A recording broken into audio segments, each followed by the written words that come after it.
Hello students, Professor Nishant here. Let's discuss two-period panel data. Panel data, sometimes called longitudinal data, follows the same individuals, families, firms, or cities over time. So we have observations on the same individual at different moments in time. An example would be randomly sampling individuals from a population to collect information on wage and worker characteristics at a given year, and then re-interviewing the same individuals every 5 years thereafter. A complication with two-year panel data is that we cannot assume that the observations are independently distributed across time, as we are sampling or we are collecting observations on the same individuals, and so the distribution will reflect that, or will be correlated, rather, given that they're collected from the same individual. In the case of pooled cross-section, recall that we discussed unobserved factors that vary with time, and we tried to capture that using a year dummy. We'll do the same here, as there will be unobserved factors that vary with time. We will try to account for changes in distributions over time. In the case of panel data, where we have observations on the same individual at different moments in time, we have this concept of constancy of the individual units, right? So the individual units are constant in the data set. And this results in constant unobserved factors. So we have time-varying unobserved factors, and we also have constant unobserved factors. Let's look at what a data set looks like. This is a sample hypothetical data set with just 2 individuals and 2 years, with some data on a dependent variable y and 2 explanatory variables. Jack and Jill are the 2 individuals in the data set. We have data on Jack for 2018 and 2020. We have data on Jill for 2018 and 2020. Now this is typically the way that we will organize a data set and its data by panels. We have one panel for Jill, which I have outlined here, where we'll organize by time for Jill, and then we have one panel for Jack. All right, so each of these represents a panel, and it will be important that we organize our data this way, its data, so that we get correct results. More on that in this data tutorial. Let's think about how to reflect the notation in a regression equation. If we let I denote the cross-sectional unit, such as the individual or the firm,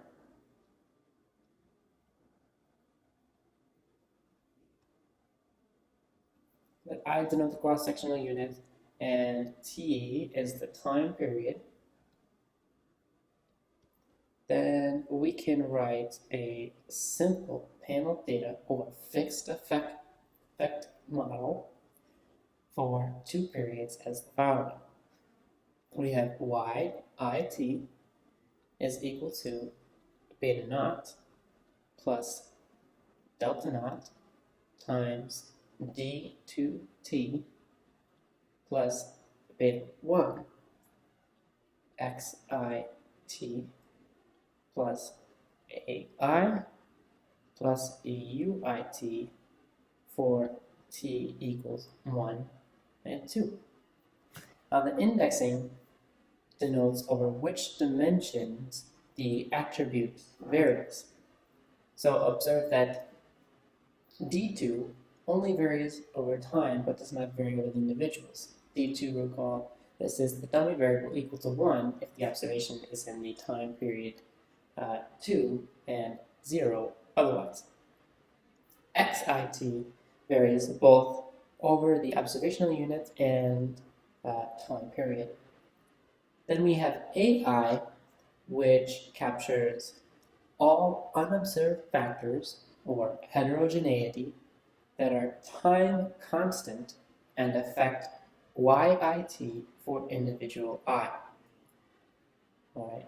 AI is what is called the fixed effect.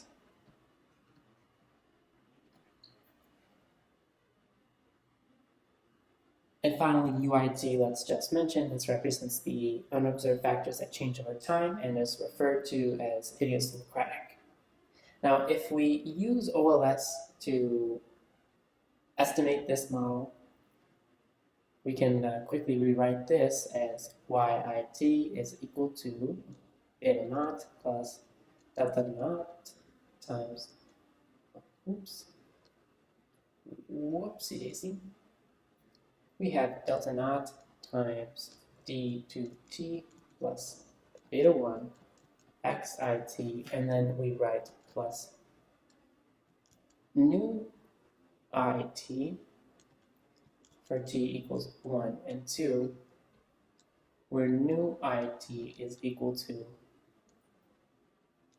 ai plus uit, right? So nu it is this compound error.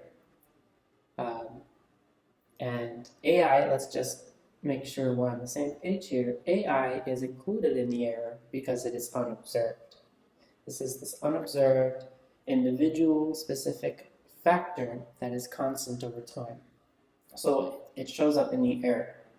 Because this unobserved constant factor is correlated with the explanatory variable, we have stuff in the error that's correlated with the explanatory variable, we're going to have a biased estimate of beta 1. So what are we to do? Well, we can assume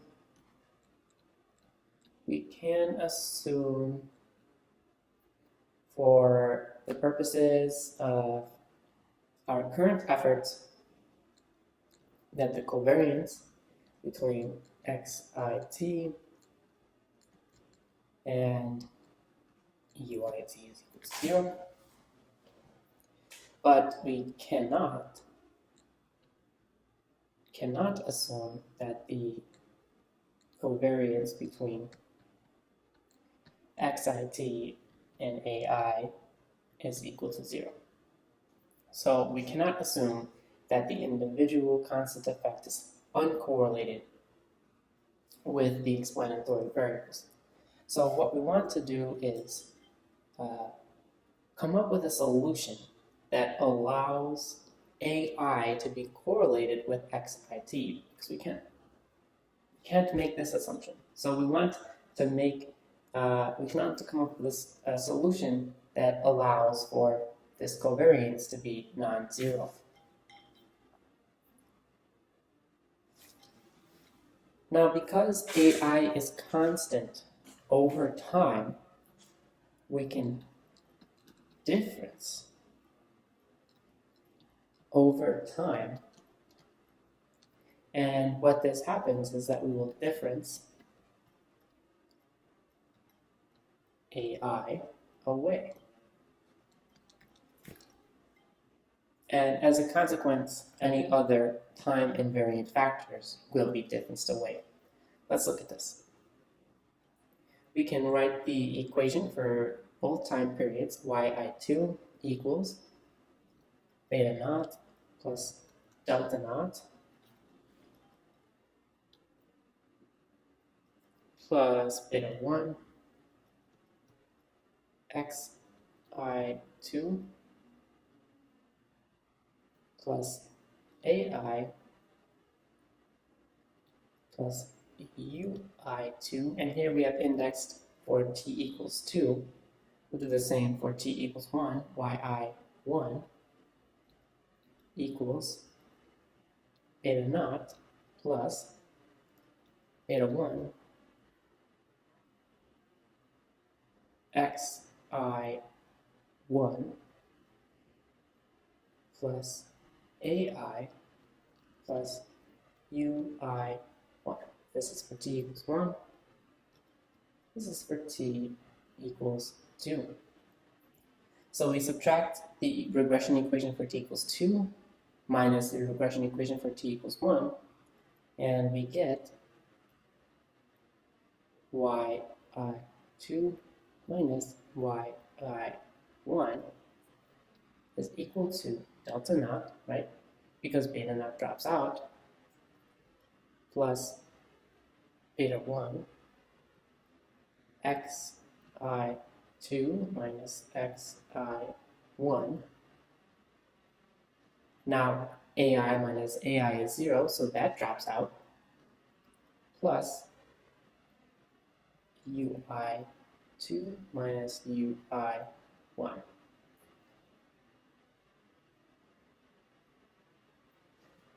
And we can rewrite this as delta yi is equal to delta naught plus beta 1 times delta xi plus delta ui. Now, provided that we need that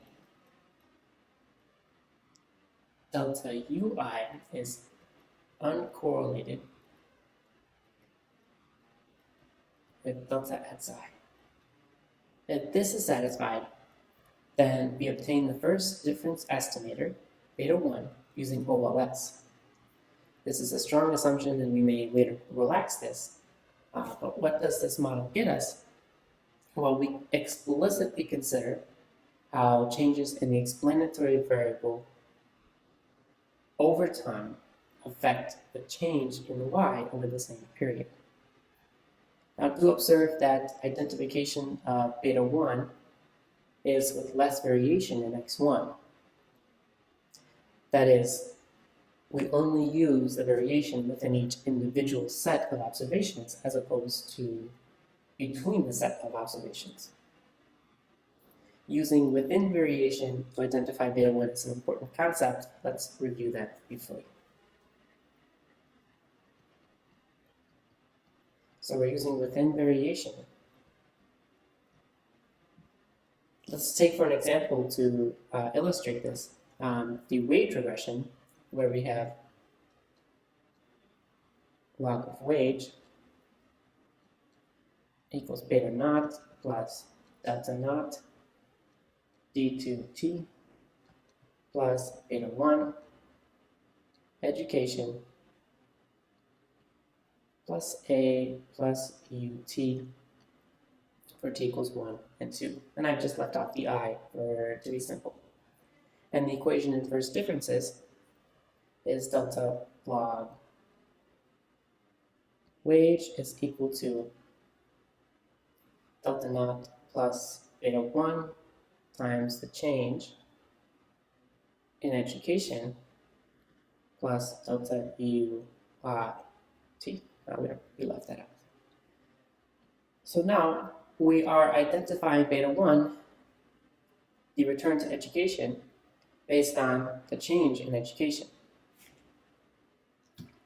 Well, let's stop and think about this. Education does not change much over time for working adults. However, because we only use the change over time for an individual, so we only use the change in education over time for working an adult to identify beta 1, we end up with little variation with which to identify beta 1. So this is an important limitation of this method, that we only use within variation to identify beta 1. We can try to resolve this by using larger samples.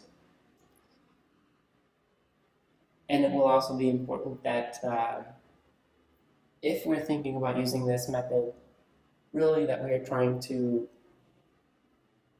think about variables that have enough time variation. If not, this method is not going to give us a good identification of the effect of x on y. That's it for two-period panel data. Stay tuned to the next video. We will discuss panel data difference and difference.